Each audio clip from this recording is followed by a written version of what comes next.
One Punch Man ele é uma sátira Do super-herói, dos né? super-heróis. E aí o Saitama ele é invencível. Pode pôr Superman, pode pôr Goku, não importa. Não tem Quanto jeito. que o Saitama é forte, o quanto ele precisa ser. Isso é muito louco. aí, os caras já fizeram quebrado exatamente pra zoar o debate, né?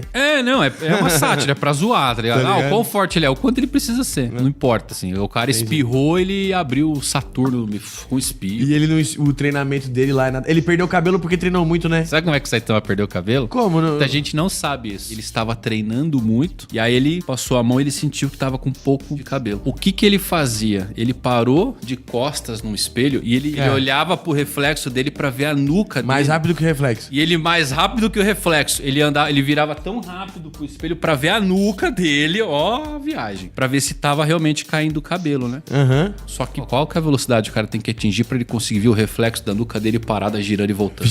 Aí o cabelo dele caiu assim. Ah, entendi. A frente tentar ver, ele ficou assim, rapidão, o cabelo caiu.